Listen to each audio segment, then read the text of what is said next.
¿Cómo están? Muy buenos días, bienvenidos. Comienza Agenda Económica, edición AM, son las 8 de la mañana en punto y estamos partiendo nuestra revisión para otra semana, día lunes 7 de julio, comenzando ya con la segunda semana del mes y en una semana que va a estar muy noticiosa en el ámbito económico, sobre todo con el foco puesto en materia internacional. Ya vamos a estar revisando los detalles de lo que va a ocurrir durante esta semana, pero Donald Trump aparece en escena nuevamente con su guerra arancelaria, como uno de los temas más importantes y desde esos temas que va a mover además el mercado, que va a generar cambios importantes en la forma en la que se están desarrollando las cosas a nivel de los inversionistas. Ya estaremos con eso, pero partamos como siempre con los indicadores porque echamos un vistazo a los datos del día y les contamos cuáles son los números que hay que manejar para esta jornada. Comenzando por lo que ocurre en la Bolsa de Comercio de Santiago, que la semana pasada, el día viernes, cerró con una caída de 0,06% en el mercado local.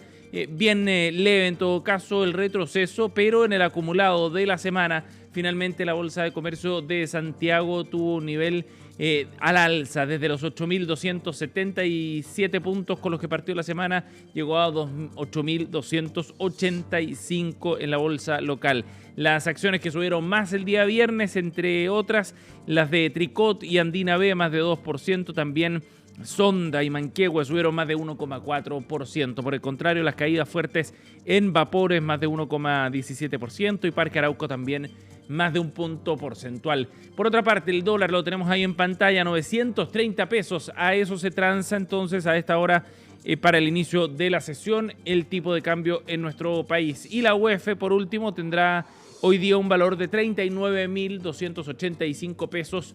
Es parte de lo que va a marcar entonces el día de hoy, los números con los que partimos a nivel local. Ya les contaba que la semana está marcada en particular por lo que ocurre en Estados Unidos. Reflota la guerra arancelaria como el gran tema de la semana y eso se va a ir reflejando también en los mercados. Por lo pronto, Wall Street el viernes cerró con una subida de 0,83% en el mercado accionario de Nueva York. Pero a esta hora de la mañana los números tienden a ser más bien negativos. En Asia, por ejemplo, se ven retrocesos cercanos al medio punto porcentual.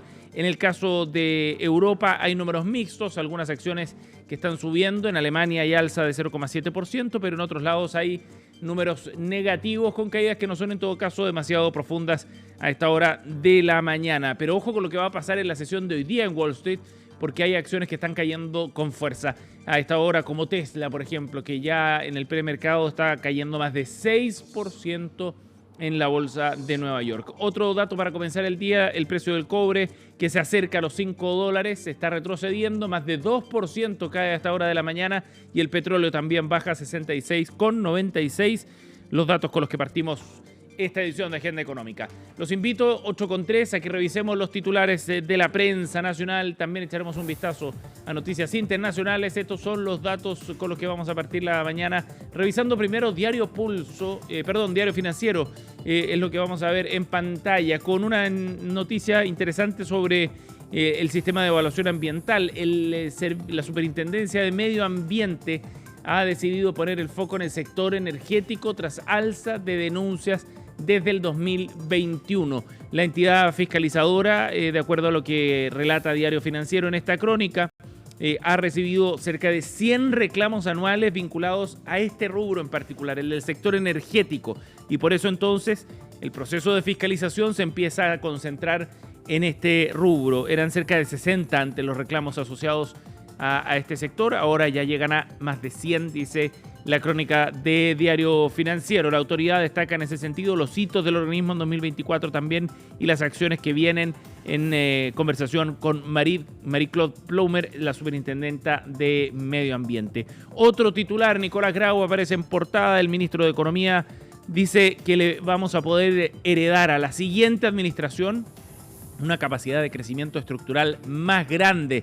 Lo destaca el ministro, sobre todo después de la aprobación en el Congreso del proyecto que busca reducir los trámites sectoriales. Ese proyecto ya fue despachado a ley y eso va a tener entonces, dice Diario Financiero en esta entrevista en el diario con el ministro Nicolás Grau, va a tener un efecto desde el punto de vista de la capacidad y el potencial de crecimiento nacional. Y un último dato también que revisamos en esta portada: Banco Estado proyecta financiar 20.000 viviendas con subsidio a la tasa hipotecaria.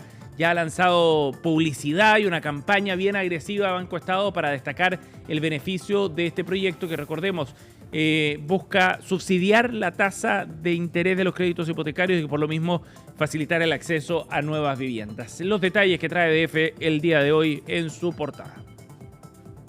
8:06. Vamos ahora hasta la portada del diario Pulso. Echemos un vistazo a los otros temas. De esto hablaremos en unos minutos. Los economistas prevén un IPC negativo en julio, pero estiman un fuerte repunte en julio. Destaca así el diario Pulso. Ya tendremos más detalles de esto, pero mañana se va a conocer el dato de inflación correspondiente al sexto mes del año y probablemente sea negativo, lo que están estimando precisamente los economistas a nivel local. Ya estaremos revisando ese detalle. Sería una noticia bien importante en todo caso para consolidar el escenario de inflación más favorable para la economía chilena. Por otra parte, la otra serie de recomendaciones que entregó la Comisión Asesora para mejorar la medición de la pobreza lo trae también como uno de sus temas destacados el diario Pulso, con los detalles de la bajada tras el informe que entregaron en la comisión al gobierno la semana pasada. Y otros titulares un poco más abajo. Dominó es la cadena de comida rápida con mayor presencia en los malls más visitados del país. El análisis lo trae también Pulso en el día de hoy. Y por otra parte, Natura y su apuesta en Chile. Este año busca superar las 50 tiendas y a futuro lograr más de 100 noticias de negocio que trae también el diario Pulso en su edición de hoy. Y 8:07 nos vamos a noticias internacionales para que empecemos a abordar ya lo que va a marcar esta semana en materia global. Donald Trump fija el 1 de agosto como la fecha límite para que comiencen los aranceles antes la fecha límite que se ha establecido este miércoles. Recordemos que Donald Trump estableció un plazo de 90 días para que Estados Unidos pudiera negociar con los distintos países involucrados cuáles iban a ser las nuevas aranceles que se iban a establecer en el intercambio comercial de los norteamericanos con el resto del mundo. Pues bien, los países han ido negociando durante las últimas semanas, las negociaciones se están concluyendo y lo que busca ahora entonces Donald Trump es hacer el anuncio ya pronto, estos días, de cuáles van a ser esas nuevas tarifas. El titular lo trae Bloomberg y empezamos a revisar así las noticias importantes de esta semana. 8 de la mañana con 8 minutos. A propósito de noticias internacionales, esta noticia respecto a los aranceles que va a establecer Estados Unidos con el resto del mundo se cruza con otra agenda política internacional y que tiene que ver fundamentalmente con el bloque de los BRICS, de que están haciendo mucha noticia por estos días a propósito de la cumbre en Brasil. Si bien no están los líderes más importantes que son China, Xi Jinping y Rusia, Vladimir Putin, en particular, de todas maneras, es una instancia y una señal de cohesión de este bloque muy relevante. ¿Y por qué esto se cruza con Donald Trump? Bueno, porque el propio presidente norteamericano ha puesto la señal de alerta respecto a lo que significa esta organización y ha amenazado con un 10% de arancel adicional a los países que se alinean con el bloque del BRICS, de acuerdo a lo que reveló este fin de semana. Esta amenaza está, como les contábamos, en el contexto del proceso de recálculo de los aranceles que Estados Unidos va a establecer a sus socios comerciales alrededor del mundo. Y con ese telón de fondo, bueno, Donald Trump viene y lanza esta advertencia en contra de los países emergentes. De acuerdo a lo que ha planteado la noche de este domingo el presidente de Estados Unidos, se impondría un 10% a cualquier país que se alinee con las políticas antiestadounidenses. Recordemos que este bloque geopolítico del denominado sur global, encabezado por China, Rusia, India, Brasil y Sudáfrica, está generando cada vez más atracción a otros países que se han ido asociando o bien que se acercan política y diplomáticamente a este bloque. Sin ir más lejos, el presidente Gabriel Boric forma parte precisamente como invitado de esta asociación. Por lo tanto, hay señales bien importantes que se empiezan a cruzar. Y lo que ha escrito Donald Trump, para ser precisos, en su red social es que cualquier país que se alinee con las políticas anti-estadounidenses de los BRICS será grabado con una arancel adicional del 10%. Y no habrá excepciones a esa política, dijo Donald Trump, para dejar en claro cuál es su posición. Recordemos que al grupo original ya se han ido sumando naciones como Egipto, Irán, los Emiratos Árabes Unidos, Arabia Saudita no se ha unido formalmente, pero tiene interés en participar y así entonces va creciendo el nivel de influencia también para un bloque que reúne a cerca del 40% del PIB global. Cuando sepamos cuáles van a ser los aranceles definitivos de esta semana, veremos también cómo se incorpora esta variable en el cálculo que está haciendo Estados Unidos. Y nos vamos ahora a noticias locales. Mañana, martes, a las 8 de la mañana, cuando esté comenzando Agenda Económica, tendremos el dato sobre la mesa del IPC correspondiente al mes de junio, al sexto mes del año. El dato se espera sea negativo, es lo que están planteando distintas proyecciones de economistas. Debería estar entre 0% de variación de precios a un 0,3% negativo, por lo cual vamos a tener un dato de alguna forma positivo para la economía, como reflejo de una inflación que empieza a ceder y se controla de mejor manera. Recordemos que habíamos partido del año con niveles de inflación bien altos y ahora la inflación ya pareciera acercarse más al terreno del 4% en los últimos 12 meses. Esa es la buena noticia que nos traería entonces el dato de IPC que vamos a conocer este martes. La medición de 12 meses estaría entre un 4,2 y 4,5%, dependiendo de cuál sea la variación específica para el IPC de junio. Buena noticia también por el lado de la UEF, que retrocedería de la mano de este IPC negativo. Y la razón tiene que ver fundamentalmente por el Cyber Day, fíjense. Este evento de ventas tecnológicas, de comercio electrónico, impediría que los precios se disparen durante el sexto mes del año. Habrá algunos que suban, por supuesto, pero en el ponderado terminaría siendo una variación negativa debido a la rebaja de los precios de los bienes en aquel evento. 8:12 minutos. Con esta información nos vamos a ir a la pausa. Al regreso comenzamos nuestro bloque de Minería 360 aquí en Agenda Económica M.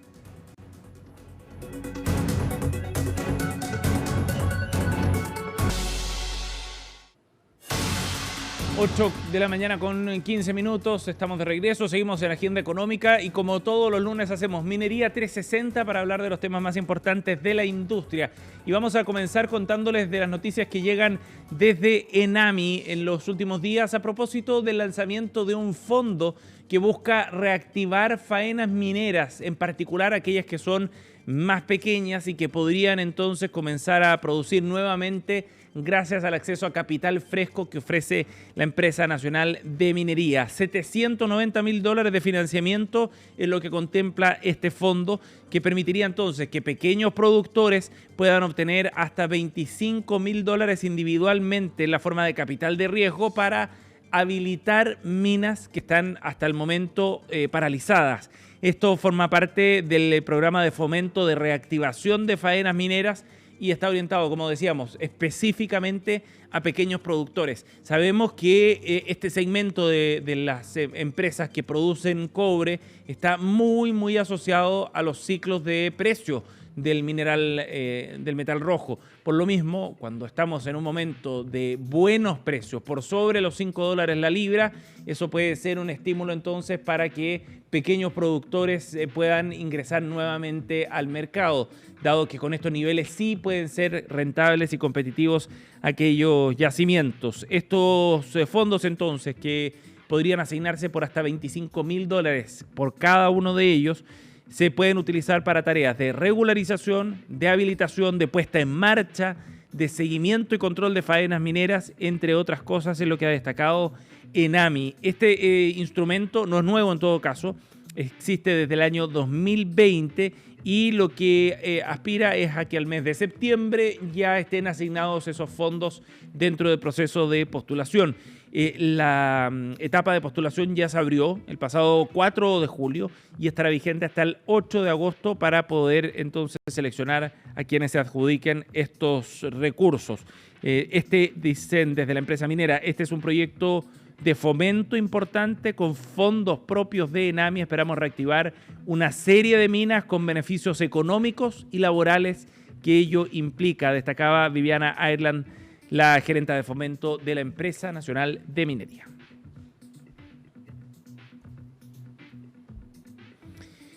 Bien, y nos vamos a ir a otro tema porque Cochilco entregó proyecciones de cobre en un nuevo capítulo del Club de la Minería de Aprimín hace algunas jornadas en un estudio bien importante porque apunta fundamentalmente a hacer una actualización del cobre refinado en nuestro país y que pasaría de un superávit moderado de 2024 que se había alcanzado el año pasado a un déficit de cobre refinado entonces para el año 2025, de acuerdo a este estudio entregado hace algunos días por Cochilco. Este estudio es bien relevante porque permite cuantificar de alguna manera y dimensionar también cuáles son los márgenes de operación que hay en la industria a nivel local. Fundamentalmente el déficit de cobre refinado para este 2025 se explica por una demanda global que está en recuperación, dice el reporte, especialmente en China, y también porque hay una oferta que va a estar un poco más constreñida, de acuerdo a este reporte. En el escenario se proyecta un cambio relevante, dicen, en el equilibrio del mercado global, de acuerdo a lo que plantea Cochilco. De esa forma, entonces, recién hacia el año 2026 podría haber un nuevo equilibrio de mercado entre la oferta y la demanda, fundamentalmente por dos razones.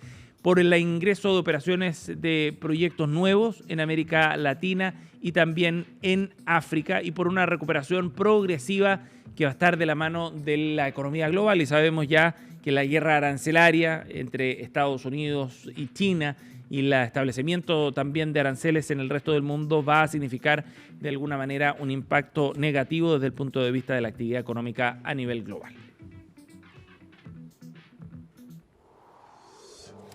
Bien, y nos vamos a ir a otro tema porque sigue en la palestra el acuerdo alcanzado entre Codelco y SQM para la explotación conjunta del Salar de Atacama.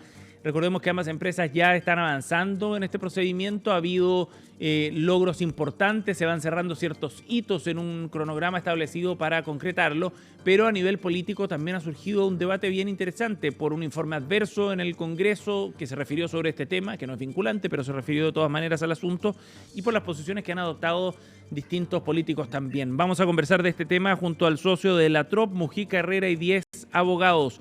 Sebastián Herrera está con nosotros. ¿Cómo estás, Sebastián? Bienvenido. Muy buenos días, Sebastián. Muchas gracias por la invitación. Gracias por el contacto, gracias por estar con nosotros. Sebastián, primero, ¿cómo ves el debate que se está generando, sobre todo a nivel político, respecto a lo que significa este acuerdo entre Codelco y SQM? ¿Qué efectos crees tú que se puede tener desde el punto de vista de la concreción de esta asociación entre las dos empresas? Sí, efectivamente, como tú señalabas, Sebastián, acá son dos aristas que corren en carriles paralelos. Por un lado está la arista jurídica, donde estaban avanzando las distintas condiciones suspensivas que se otorgaron en el acuerdo entre Codelco y SQM, y por otro lado está la vía más política, donde la Cámara de Diputados emitió este informe con una amplísima mayoría, 96 votos a favor con 2 votos en contra, donde se recomienda o se solicita invalidar o dejar nulo el acuerdo que tenía SQM con Codelco. Hay que tener presente que este acuerdo, al ser un acuerdo entre una empresa que tiene un gobierno corporativo autónomo como es Codelco, pese a ser una empresa estatal, directamente la Cámara de Diputados no tiene la competencia para esta solicitud. Claro. A pesar de eso, desde un punto de vista político, tiene bastante peso que 96 votos a favor con 2 votos en contra y 7 abstenciones soliciten esto a un gobierno que en este caso no logró cuadrar a sus propios diputados o explicarle a sus propios diputados el beneficio que tiene este acuerdo que está teniendo Codelco desde ese Sí. punto de vista. Sebastián, y a tu juicio, ¿esto puede tener algún tipo de efecto? Se entiende que la decisión de Codelco y SQM es un acuerdo entre dos privados, ¿no? Pero de todas maneras, ¿crees tú que puede tener algún efecto en la forma en la que se está desarrollando esto? Sí, yo creo que no hay que mirar en menos la arista política, por mucho que aquí lo más importante es la arista judicial, pero el efecto que tiene es que desde un punto de vista del actuar de Codelco, Codelco sí tiene la obligación de poder explicarle a los dueños, ¿no es cierto?, el Estado, que las actuaciones que está llevando adelante el directorio son las actuaciones que están siendo directamente en beneficio de la empresa.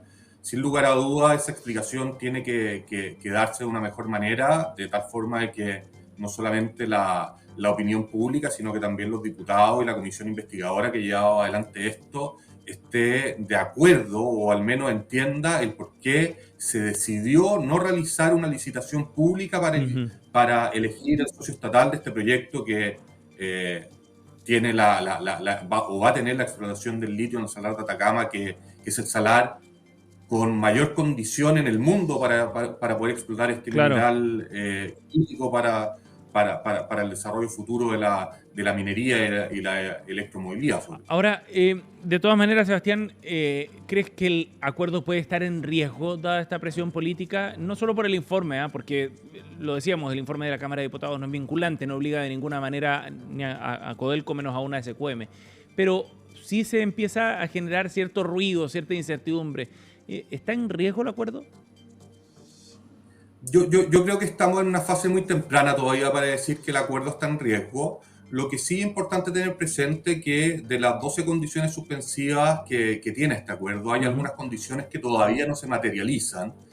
Y la principal de esta, o una de ellas, de las principales, es que se realice la consulta indígena. Y la consulta indígena se ha dicho, o Codelco, a través de su director ejecutivo, ha puesto el plazo para septiembre de este año y el acuerdo dice que va a terminar en julio, pero la verdad es que las consultas indígenas siguen sus propios ritmos. Uno no Ujú. puede apurar una consulta indígena y si la apura, ahí sí se corre el riesgo de que jurídicamente se caiga el acuerdo.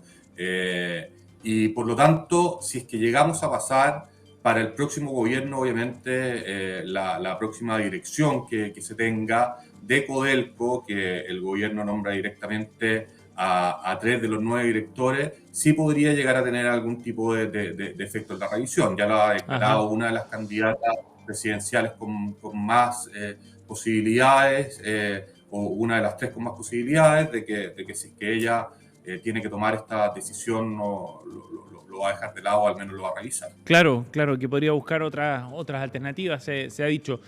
Sebastián, respecto a esas condiciones suspensivas, ¿hay otra que genere problemas también o que pueda dejar en suspenso, digamos, este acuerdo? Porque esto tenía que pasar, por ejemplo, por la revisión de organismos de competencia a nivel internacional. Entiendo que ya están todas esas etapas superadas, salvo lo que diga el regulador chino, si no me equivoco. Y así es, la Administración Estatal de Regulación del Mercado Chino debería pronunciarse y es una de las condiciones suspensivas para que este acuerdo entre SQM y Codelco se materialice. Recordemos que uno de los socios de SQM, con aproximadamente un cuarto de la propiedad de SQM, es una empresa china que podría tener cierta afectación ahí en el administrador estatal de regulador del mercado chino. Y además también tenemos que tener presente que el principal comprador del litio chileno es por lejos el mercado chino. Por lo Claro. tanto, este pronunciamiento que fue puesto como una condición suspensiva, es decir, que si no se materializa y no se pronuncia favorablemente, salvo que obviamente esta condición sea renunciada por las partes. Recordemos que acá la autonomía está en las partes que suscribieron este acuerdo y que por lo tanto para modificarlo también lo podrían modificar estas mismas partes, pero hoy en día una condición suspensiva, es decir, sin la cual no se materializaría el acuerdo, es que este ente regulador chino se pronuncie favorablemente con respecto a esto. Ujú. Lo último, Sebastián, en la medida en que pase más tiempo, ¿crees tú que está en mayor riesgo, digamos, el acuerdo entre SQM con la posibilidad de que no se concrete derechamente? Hoy día yo creo que la dificultad está sobre todo con la consulta indígena y van a estar las presiones y ahí los que llevan adelante la consulta, que no es ni Codelco ni SQM, sino que es Corfo con la supervigilancia del Ministerio de Desarrollo Social, tienen que ser muy cautelosos en no apurar los procesos indígenas, en llevar adelante con los tiempos de los pueblos indígenas presentes en el Salar de Atacama, porque si es que se apura y si es que se pasan a llevar los principios básicos de una consulta donde está la buena fe, donde está la posibilidad o la necesidad de poder sentarse a la mesa buscando llegar a un acuerdo. No necesariamente el acuerdo se tiene que materializar, pero sí se tienen que sentar a la mesa buscando llegar a un acuerdo. Si es que esto se apura, podemos caer en una ilegalidad que eso sí generaría un riesgo para el acuerdo. Y si es que no se apura, puede ser de que cambie el gobierno y cambie la mano, por supuesto, de los que quieren llevar adelante el acuerdo y los que dirigen hoy día actualmente CODE. Sebastián Herrera ha estado con nosotros aquí en Minería 360 esta mañana. Gracias por el contacto, Sebastián, muy amable. Muchas gracias, Sebastián, que esté muy bien. 8:28, cerramos de esta forma el bloque de Minería 360 aquí en Agenda Económica.